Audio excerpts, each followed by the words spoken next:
Hola a todos, mi nombre es Valentina Baistrocchi, soy cirujana pediátrica y formo parte del servicio de cirugía pediátrica del Hospital Guillermo Rauso. En esta oportunidad les voy a dar una charla sobre las características más importantes a tener en cuenta sobre el abdomen agudo pediátrico como diagnóstico sindrómico. Los objetivos de esta clase serán definir el significado de abdomen agudo, diferenciar el paciente con abdomen agudo del paciente con dolor abdominal propiamente dicho y el paciente con abdomen agudo de tratamiento médico del que requiere tratamiento quirúrgico. Además, identificar los signos de alarma a tener en cuenta y establecer conductas clínicas para los cuadros quirúrgicos. Entonces, entendemos por abdomen agudo al síndrome clínico caracterizado por signos y síntomas referidos al abdomen, cuyo comienzo es gradual o repentino y cuya evolución obliga a la consulta médica. El síntoma que nunca falta, ya sea espontáneo o provocado por la palpación, es el dolor, que puede ser de origen abdominal o extraabdominal. De esta definición podemos ver que el abdomen agudo queda bien diferenciado del dolor referido al abdomen, ya sea de origen abdominal o extraabdominal, ya que este último forma parte del síndrome sin ser sinónimos.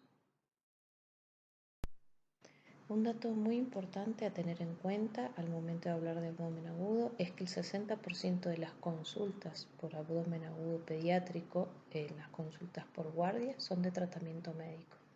Es decir, que aquel profesional que tenga en sus manos un paciente con abdomen agudo y deba hacer el diagnóstico diferencial entre un paciente que requiera tratamiento médico de uno que requiera tratamiento quirúrgico, debe tener presente este porcentaje, ya que al momento de pensar en los posibles diagnósticos, lo más probable es que estemos hablando de un paciente con un diagnóstico clínico y no de un diagnóstico quirúrgico. Una vez que tenemos en la consulta médica un paciente con abdomen agudo y comenzamos a pensar en los distintos diagnósticos diferenciales, hay tres preguntas que debemos hacernos. La primera sería, ¿esta enfermedad en la que estamos pensando es de tratamiento médico o es de tratamiento quirúrgico?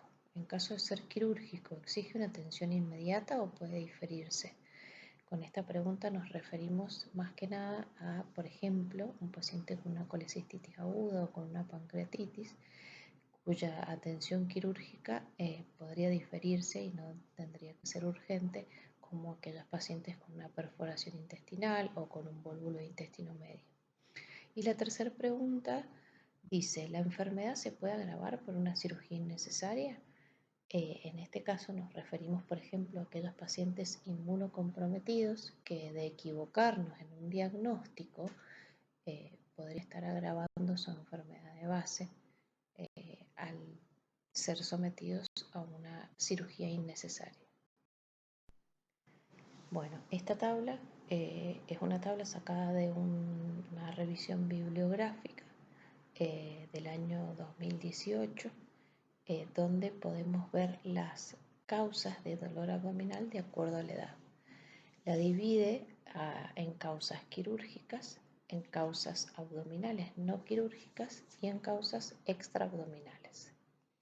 Como causas quirúrgicas en infantes y neonatos podemos hablar de invaginación intestinal, una hipertrofia de píloro, una enfermedad de Hirschsprung, un paciente con malrotación intestinal y vólvulo, o una hernia inguinal atascada. En cuanto a los infantes, podemos hablar de una apendicitis, de una invaginación intestinal, un trauma cerrado de abdomen o una torsión de ovario o testicular. Y en cuanto a los adolescentes, podemos pensar en una apendicitis, en una litiasis urinaria, en un trauma cerrado de abdomen, torsión testicular o de ovario y en una colecistitis. Como causas abdominales no quirúrgicas de dolor abdominal, podemos pensar en cólicos del neonato, del infante, una intolerancia a la lactosa, constipación. En los infantes podemos hablar de una gastritis o una gastroenteritis, constipación, que es muy frecuente en esta edad, sobre todo en la edad donde empiezan a dejar el pañal, infecciones del tracto urinario, un dolor abdominal funcional, una rinitis mesentérica o hepatitis virales. En cuanto a los adolescentes, podemos pensar en una gastritis o gastroenteritis, constipación también, infecciones del tracto urinario, dolor abdominal funcional, hepatitis virales, enfermedades inflamatorias intestinales y pancreatitis. Estas serían las causas de dolor abdominal no quirúrgicas. Y en cuanto a las causas de dolor abdominal de origen extraabdominal, podemos hablar en los infantes de faringitis, neumonía o pleuritis, una púrpura de John-Langerhans o una porfiria. Y en cuanto a los adolescentes, también podemos pensar en una púrpura de John-Langerhans, una migraña abdominal, un embarazo ectópico o una cetoacidosis diabética. Todos estos diagnósticos son los que tenemos que tener en cuenta al momento de hacer una anamnesis y un examen físico de un paciente que consulta por abdomen agudo. Bueno, una vez que el paciente ingresa a la guardia y hemos hecho una anamnesis y un buen examen físico, ya podemos empezar a pensar en distintos diagnósticos diferenciales de acuerdo a las características del paciente, de la edad y de las características clínicas con las que se presentó este abdomen agudo. Tenemos distintas banderas rojas que no debemos olvidar para cualquier tipo de abdomen agudo, ya sea de tratamiento médico, tratamiento quirúrgico, lo que nos va a estar hablando de qué línea de tratamiento va a seguir este paciente, si médico o quirúrgico. En primer lugar, tenemos la presencia de vómitos biliosos, lo que nos está hablando de algún tipo de obstrucción, ya sea funcional o mecánica, en el intestino, lo que provoca un reflujo de este líquido bilioso, verdoso, que debería transitar de arriba hacia abajo y no de abajo hacia arriba. Es por eso que nos tiene que llamar la atención el vómito bilioso.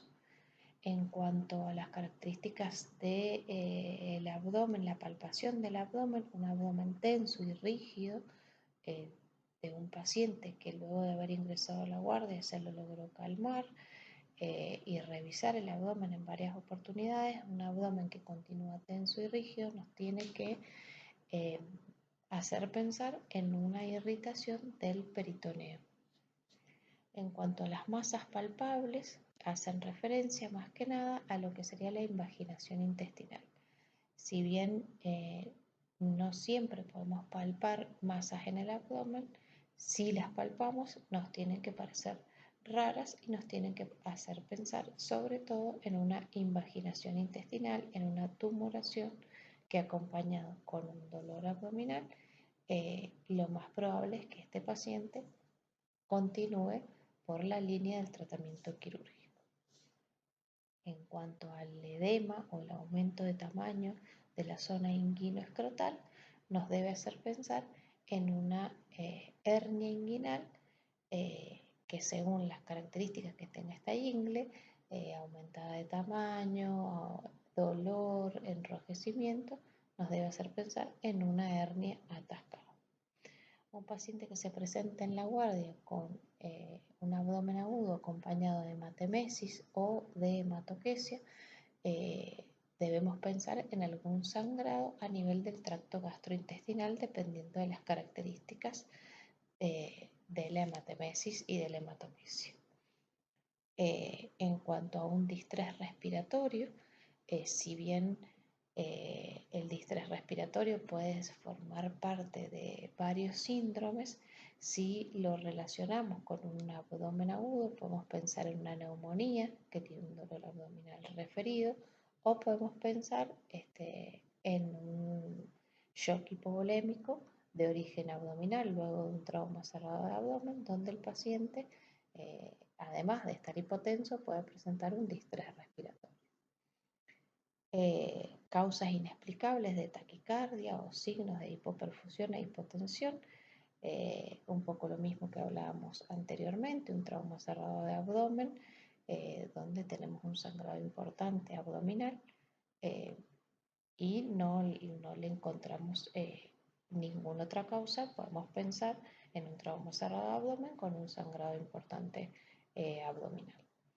Un dolor focalizado en el abdomen, sugestivo de una patología quirúrgica específica, como por ejemplo el dolor abdominal localizado que presenta un paciente con un cuadro apendicular. Eso nos tiene que alertar y hacer pensar en un cuadro quirúrgico. Y muy importante siempre la historia de un trauma previo. Todas estas características son banderas rojas, son signos de alarma que el médico debe tener en cuenta al momento de hacer una anamnesis y hacer un examen físico de un paciente con abdomen agudo. Bueno, en cuanto a la conducta clínica que debe tener el médico que examina al paciente que ingresa por la guardia con abdomen agudo, la anamnesis, debemos tener en cuenta los antecedentes personales patológicos del paciente, sobre todo en busca de patologías que puedan generar dolor abdominal, como por ejemplo una hiperglucemia en un diabético. En cuanto a los antecedentes quirúrgicos, hay pacientes que vienen por dolor abdominal con un cuadro de abdomen agudo y se encuentran que ya están apendicectomizados. Sabiendo esto, descartamos la patología quirúrgica más frecuente en la infancia. Igualmente, cualquier cirugía que tenga el paciente en el abdomen nos hace pensar en la posibilidad de bridas intestinales, de vólvulos intestinales por las cirugías previas en la región abdominal. En cuanto al examen físico, el comienzo del dolor, la migración del dolor, la cantidad de horas de dolor que tiene el paciente, la localización y la posición antálgica son todas características muy importantes a evaluar. En cuanto al comienzo del dolor, un dolor de comienzo agudo de una intensidad 10 de 10 nos debe hacer pensar en una perforación intestinal o en un vólvulo de intestino, mientras que un dolor de un comienzo más solapado nos debe hacer pensar en un proceso infeccioso, como por ejemplo una apendicitis aguda o una diverticulitis de Meckel. En cuanto a la cantidad de horas de dolor, no es lo mismo tener en la guardia a un paciente con 1 hora de dolor de evolución a un paciente con 24 horas de dolor de evolución.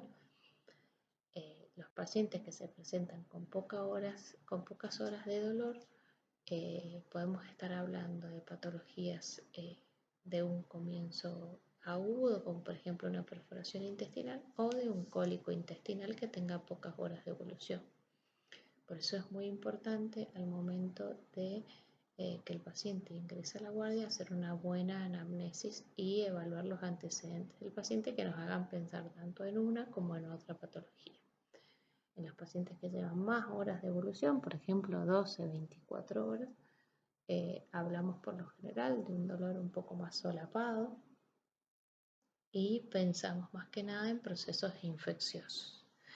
En cuanto a la migración del dolor, hay dolores que tienen migraciones características, como por ejemplo la apendicitis aguda que comienza en el epigastrio y luego migra hacia la fosa ilíaca derecha, o por ejemplo los cólicos renales que comienzan en la fosa lumbar y luego migran hacia la ingle y genitales externos. En cuanto a la localización, las localizaciones típicas, por ejemplo de la fosa ilíaca derecha en la apendicitis aguda, en las fosas lumbares en cuanto a las patologías renales o los dolores en la región pélvica cuando tenemos alguna patología ginecológica en la mujer. Con respecto a la posición antálgica, hay posiciones bastante características, como por ejemplo la de plegaria maometana en los pacientes con pancreatitis. Los pacientes, por ejemplo, que experimentan cólicos intestinales o cólicos renales, son pacientes que se presentan en la guardia con crisis de ansiedad, sin poder encontrar una posición en la cual quedarse para no sentir tanto dolor. No así los pacientes que experimentan procesos infecciosos donde el dolor es más solapado y el paciente adopta una posición antálgica y en esa posición se queda hasta que el dolor cede. El tratamiento que se le puede otorgar a este tipo de pacientes, ya sea que hayamos definido o no que sea un paciente quirúrgico, es la hidratación parenteral. Estos pacientes que pueden o no haber experimentado episodios de vómito, debemos mantenerlos sin ingesta de alimentos ni líquidos hasta tanto definir si son quirúrgicos o no. Por un lado para mantener el ayuno y por otro lado para no provocar episodios de vómitos. Además de que son pacientes que pueden haber sido experimentado deshidrataciones debido a picos febriles o episodios de vómitos o de posiciones diarreicas. Por lo tanto, es importante la recomposición hidroelectrolítica del medio interno. Junto con esta reposición hidroelectrolítica podemos también agregar analgésicos para regular los episodios de dolor. Existe una falsa creencia donde se piensa que los analgésicos pueden enmascarar los cuadros. En realidad hay trabajos que hablan tanto de AINES como de opioides, donde está demostrado que no se enmascara el cuadro, sino que justamente relaja al paciente, ya que él mismo más de una vez viene con varios episodios de dolor o varias horas de dolor y no logra focalizar el mismo. Entonces, colocando un poco de analgesia y haciendo que el paciente se relaje y pueda descansar, este dolor comienza a focalizarse más y el diagnóstico quirúrgico es bastante más rápido, sobre todo en los pacientes pediátricos, donde algunos no pueden referir la zona de dolor. Y sobre todas las cosas, en cuanto al tratamiento, muy importante tratar las patologías de base que nos puedan estar generando dolor, como por ejemplo una hiperuricemia o por ejemplo una hiperglucemia. Bueno, acá les dejo un trabajo científico, una revisión bibliográfica de la librería de Cochrane, donde habla sobre la analgesia en pacientes con dolor abdominal agudo. Evalúan 8 estudios realizados en pacientes mayores de 16 años, donde 477 pacientes fueron tratados con analgésicos opioides y 446 pacientes no recibieron analgesia. Es del año 2011 y el objetivo del trabajo, el objetivo principal, era determinar si había evidencia que avalara el uso de opioides, de analgésicos opioides, en el diagnóstico, en el proceso diagnóstico de los pacientes con dolor abdominal agudo. Y el objetivo secundario era evaluar el confort, el cambio en el confort de los pacientes mientras se hacía el diagnóstico definitivo de este dolor abdominal agudo. La conclusión del autor, de los autores, es que el uso de analgésicos opioides en el proceso diagnóstico de los pacientes con dolor abdominal agudo no aumenta el riesgo de errores diagnósticos o el riesgo de errores en las decisiones en cuanto al tratamiento. Es decir, que el uso de analgesia en los pacientes con abdomen agudo es algo seguro y sobre todo una práctica humana. No es necesario que el paciente esté padeciendo el dolor hasta que nosotros podamos hacer un diagnóstico. Bueno, entonces como conclusión podemos decir que cuando estemos frente a un paciente con abdomen agudo, los pasos a seguir serían una buena anamnesis, interrogando sobre todo las patologías y cirugías conocidas del paciente. En cuanto al examen físico, tener en cuenta los signos de alarma o banderas rojas relacionados con patologías quirúrgicas.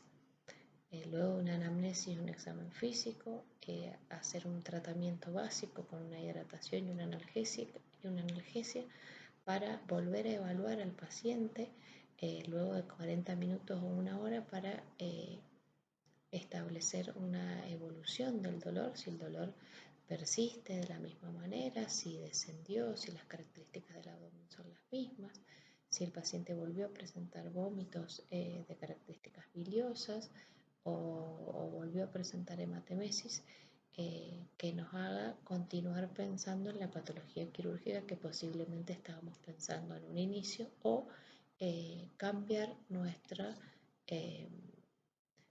proceso diagnóstico. Evaluar la necesidad de estudios complementarios luego de realizar estos 3 pasos. Es muy frecuente que nos encontremos con pacientes que antes de tener un examen físico o antes de haber recibido un laboratorio para tener una sospecha diagnóstica, se les pide una ecografía, creyendo que con la ecografía vamos a hacer un diagnóstico, por ejemplo, de apendicitis, que es la patología quirúrgica por ahí más frecuente y la causa de abdomen agudo quirúrgico más frecuente. Hay un montón de trabajos que nos hablan de que la ecografía no hace el diagnóstico de apendicitis, es muy difícil ver el apéndice con la ecografía, excepto en manos expertas, y así todo la ecografía en sí es operador dependiente, por lo tanto el profesional puede equivocarse al momento de hacer el diagnóstico ecográfico. Entonces es importante saber que la mejor herramienta que tenemos es la anamnesis y el examen físico. Luego los estudios complementarios nos pueden ayudar en cuanto a nuestra sospecha diagnóstica, pero no nos sirve para hacer el diagnóstico en sí. Entonces, al momento de solicitar estudios complementarios, es importante saber qué es lo que estamos buscando para saber qué es lo que vamos a encontrar. Todos estos escalones que vamos subiendo a medida que vamos sospechando determinados diagnósticos, debemos realizarlo en menos de 6 horas como máximo para definir si el paciente va a continuar por una línea de tratamiento clínico o por una línea de tratamiento quirúrgico. Hay trabajos que hablan de que en 6 horas el paciente ya tiene los signos y síntomas establecidos luego de una hidratación y luego de una analgesia, donde el médico ya puede concretar el diagnóstico o concretar su sospecha diagnóstica para continuar con una línea de tratamiento, ya sea clínica o quirúrgica. Bueno, como para terminar la clase, vamos a ver 2 casos clínicos. Estos casos son casos reales que nosotros vemos en la guardia frecuentemente y es por eso que los citamos ahora como para hacer un cierre de la clase de todo lo que hemos venido hablando.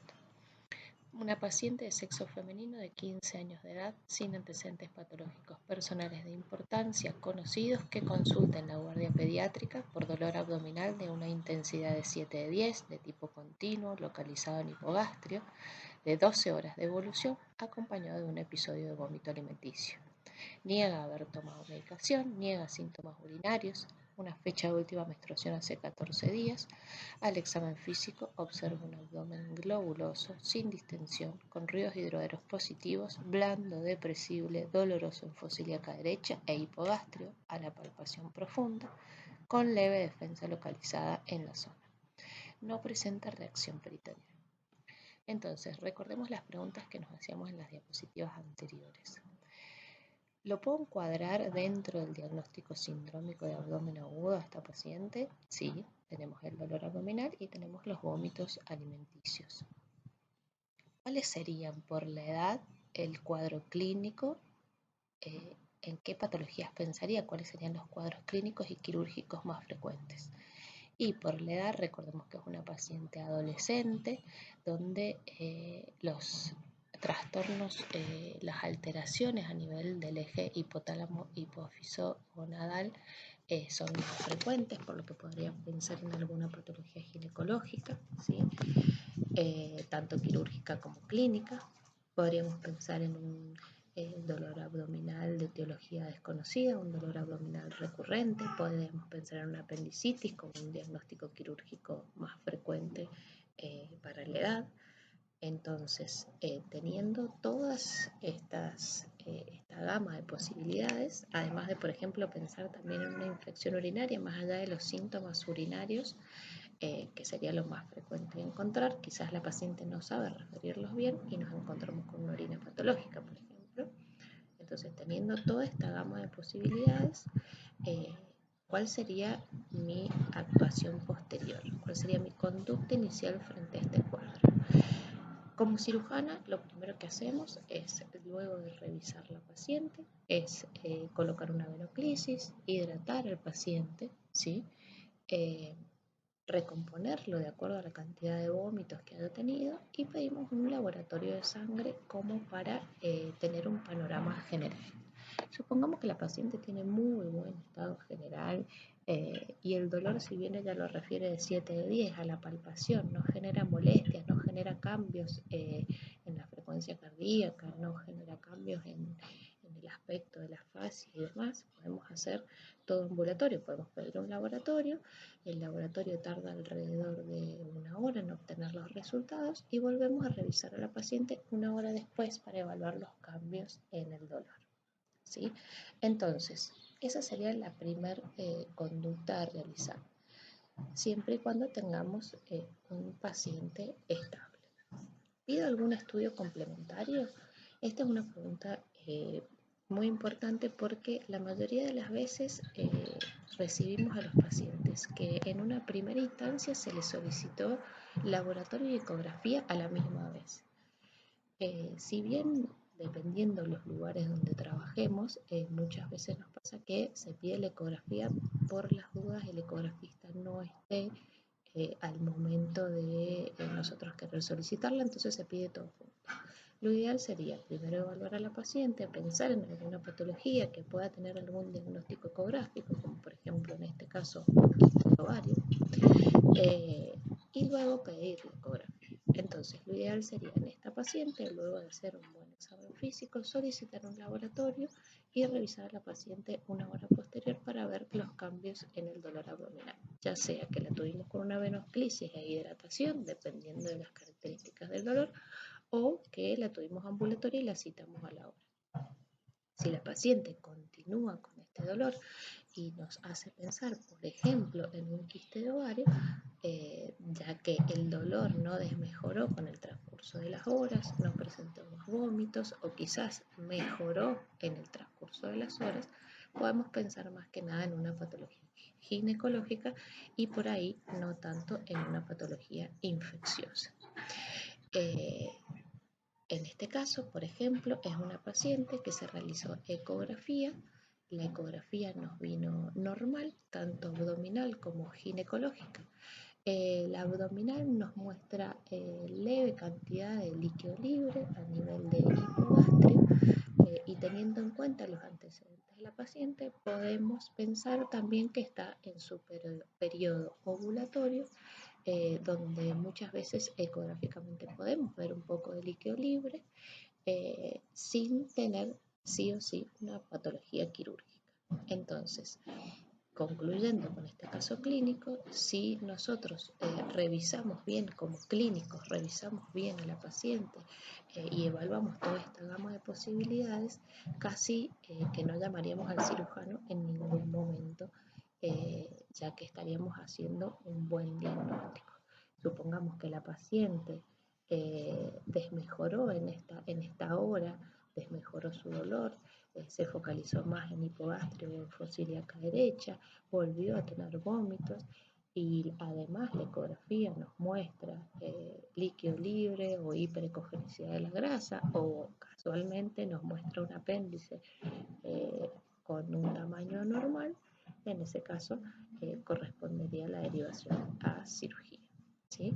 Pero recordemos que el 60% de las consultas son de diagnóstico clínico. Por eso es muy importante la revisación de la paciente en forma completa, tratando de descartar la mayor cantidad de cuadros clínicos posibles para luego pedir estudios complementarios y hacer la interconsulta quirúrgica. Bueno, presentamos un segundo caso clínico. Este caso es un paciente de sexo masculino de 13 años de edad sin antecedentes personales patológicos conocidos de importancia que consulta en la guardia pediátrica por un dolor abdominal de 24 horas de evolución de tipo continuo localizado en el abdomen inferior acompañado de vómitos alimenticios que luego fueron biliosos y fiebre de 37,8 grados centígrados. Además, refiere presentar ardor al orinar. Niega haber tomado algún tipo de medicación. Al examen físico se observa un abdomen plano, blando, depresible, doloroso a la palpación linfocílica derecha e hipogástrica, presentando defensa en dicha zona sin reacción peritoneal. Entonces, volvemos a las mismas preguntas del caso anterior. ¿Lo puedo encuadrar dentro del diagnóstico sindrómico abdominal agudo? Sí, porque tengo un dolor abdominal, un paciente con dolor abdominal, con vómitos alimenticios que luego fueron biliosos. Ahí tenemos una bandera roja. Recordemos, los vómitos biliosos no son normales. Y tenemos defensa a la palpación, ¿sí? ¿Cuáles serían entonces, por la edad del paciente, el cuadro clínico y quirúrgico más frecuente? Bueno, por la edad tenemos el cuadro quirúrgico más frecuente, la apendicitis aguda, ¿sí? Entonces siempre tenemos que pensar en ese cuadro, más allá de que la mayoría de las consultas sean clínicas. Y como cuadro clínico podemos pensar tanto en un dolor abdominal de tipo crónico, de etiología desconocida. Podemos pensar en una infección urinaria porque el paciente nos ha referido disuria. Y algo muy importante también es que tenemos que pensar en el paciente masculino como un dolor que sea extraabdominal. En este caso hacemos hincapié en lo que serían los genitales. Es frecuente encontrar en la guardia pacientes de sexo masculino que consultan por dolor abdominal y por vergüenza por ahí nos refieren el dolor testicular, siendo la causa del dolor abdominal. Llegando tarde obviamente luego al diagnóstico etiológico que sería la torsión de testículo. Entonces, pensamos en los diagnósticos clínicos y quirúrgicos más frecuentes y cuál sería mi conducta luego de pensar en el diagnóstico, el examen físico, como previamente dijimos, que va a abarcar tanto abdomen, pelvis como genitales externos, ¿sí? Cuando un paciente masculino me refiere síntomas urinarios como disuria, es importante que no nos vayamos por el tubo de la infección urinaria. Primero porque es de sexo masculino, o sea que las infecciones urinarias son mucho menos frecuentes. Este paciente no nos refiere ningún antecedente de alteración de la vía urinaria que lo pondría, digamos, sería más vulnerable a las infecciones urinarias, como un paciente, por ejemplo, con antecedentes de reflujo o un paciente con hipospadias. Este paciente una vía urinaria totalmente normal. Entonces, que tenga una infección urinaria me tiene que sonar raro. Es muy probable que estos síntomas urinarios puedan deberse a un apéndice infectado cerca de la vejiga que me esté generando alteraciones a nivel urinario, ¿sí? Sería más frecuente que una infección urinaria en un paciente de sexo masculino, ¿sí? Entonces, teniendo este paciente, mi siguiente acto sería solicitar un laboratorio de sangre, signos vitales obviamente, y solicitar un laboratorio de sangre. En la misma hidratación puedo ir colocando analgesia para que el paciente se relaje, ya que viene con 24 horas de dolor, 24 horas de episodios de vómitos que ya han sido biliosos. Eso quiere decir que lo más probable que ya tengamos o una parálisis intestinal debido a los mismos vómitos o una oclusión intestinal debido al proceso infeccioso. ¿Sí? Entonces probablemente tengamos un paciente deshidratado. Colocamos una venoclisis, una hidratación con analgesia y esperamos el laboratorio para luego reevaluar al paciente. Supongamos que este paciente continúa con los mismos síntomas, incluso el paciente ya se relajó, focaliza bien en fosa ilíaca derecha, además de la defensa, ya podemos evaluar una reacción peritoneal y obtenemos un laboratorio con signos de infección, ¿sí? Supongamos que el laboratorio no nos vino con signos de infección, recordemos que los cuadros iniciales de apendicitis aguda pueden cursar con laboratorios casi normales, ¿sí? Así que el laboratorio no nos, si bien nos ayuda a terminar de hacer el diagnóstico, no nos va a descartar el cuadro quirúrgico más frecuente, que sería la apendicitis aguda, ¿sí? Entonces reevaluamos al paciente, el paciente continúa con estos síntomas, por lo que podemos definir como un abdomen agudo quirúrgico, sin necesidad de pensar en una ecografía, ¿sí? Supongamos que este paciente tuvo fiebre, tuvo vómitos, tuvo este dolor abdominal eh, y encontramos, por ejemplo, una torsión de testículo. ¿Podemos encontrar todos estos signos y síntomas en una torsión de testículo? Sí, los podemos encontrar, ¿sí? En pacientes que han sufrido mucho dolor, que han tenido varios vómitos, que ya empiezan con una febrícula por la intensa inflamación, no solo del testículo torcido, sino del contralateral, por una reacción contralateral que suele ser el testículo contralateral.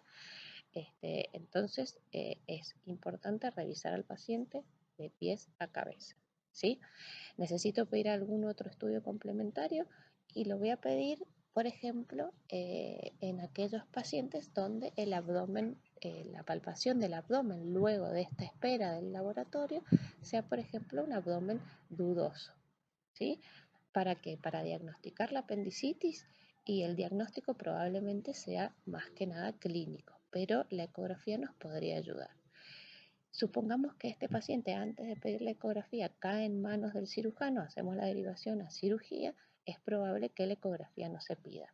¿Por qué? Porque recordemos que la ecografía es operador dependiente, que el ecografista, en este caso un paciente que continúa con dolor en hipogástrico, en fosa ilíaca derecha, que ha tenido vómitos biliosos y que ha tenido fiebre, es un paciente con un abdomen agudo con características quirúrgicas, que más allá de lo que me diga la ecografía, es un paciente que va a ingresar a ser explorado, ¿sí?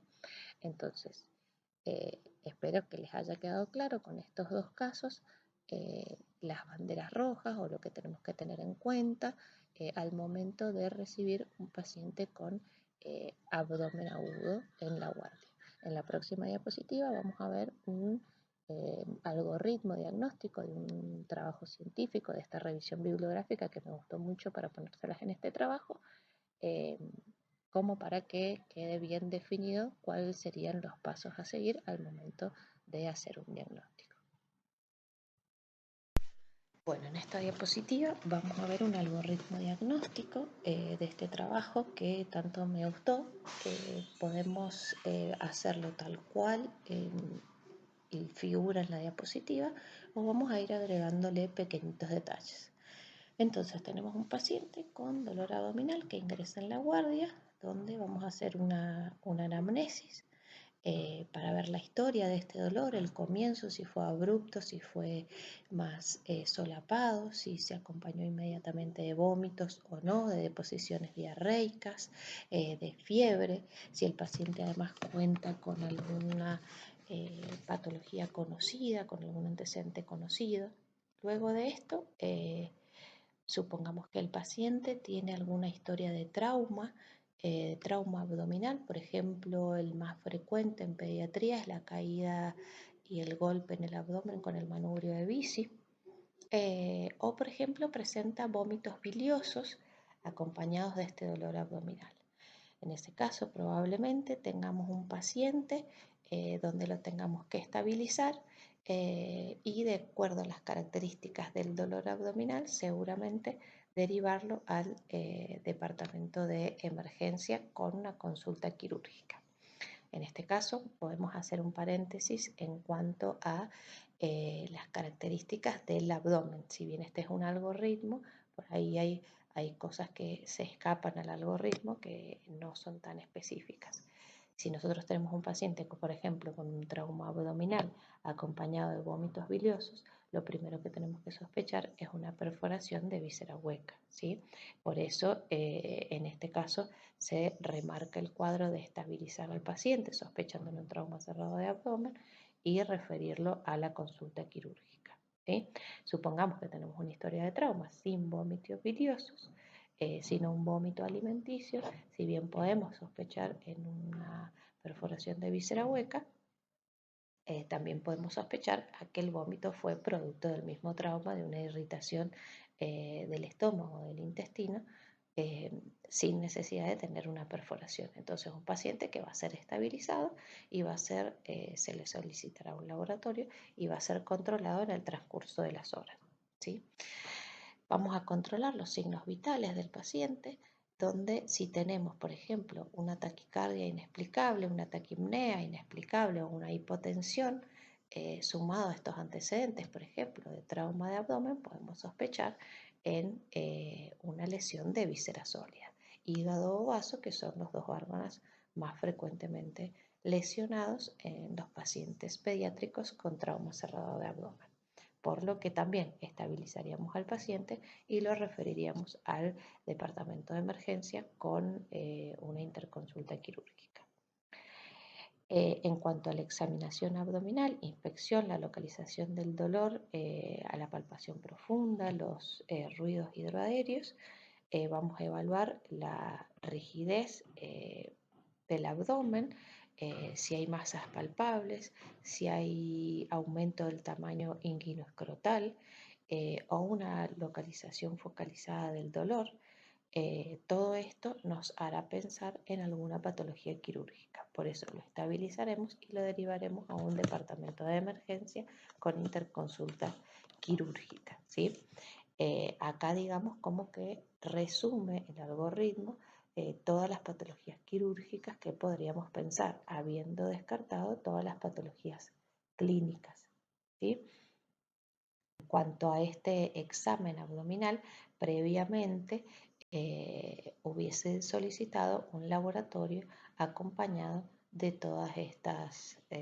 de todos estos signos clínicos encontrados en el abdomen. Continuando con la examinación del abdomen, supongamos que en vez de tener un abdomen tenso, una masa palpable y demás, tenemos un paciente estable con un examen abdominal normal, que si bien el paciente refiere dolor, no tenemos defensa, no tenemos reacción peritoneal.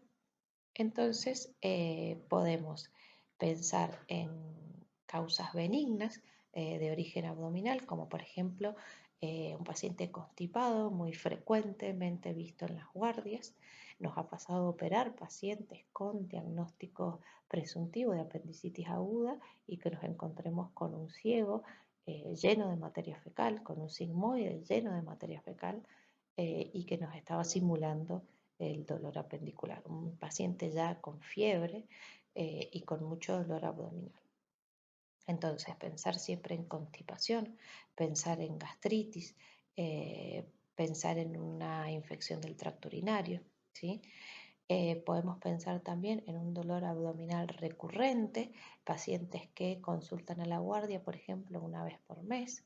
Si este paciente refiere que tiene este antecedente, que una vez por mes tiene dolores abdominales, probablemente estemos hablando de un paciente con crisis de ansiedad o con padres con crisis de ansiedad que repercute en estos dolores recurrentes del paciente.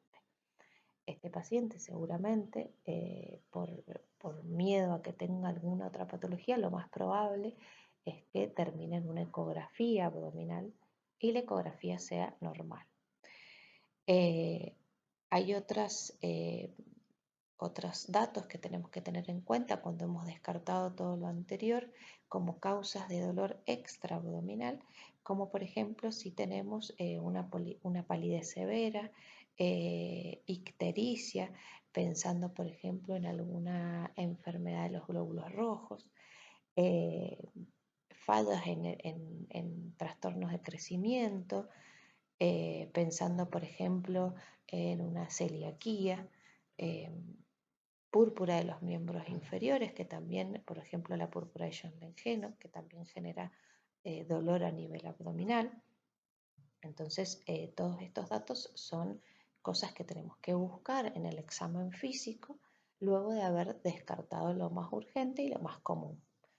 Supongamos que tenemos una ecografía normal en este tipo de paciente, podemos pensar en un dolor abdominal funcional donde el tratamiento vamos a hacer tratamiento y seguimiento en el consultorio clínico de pediatría clínica.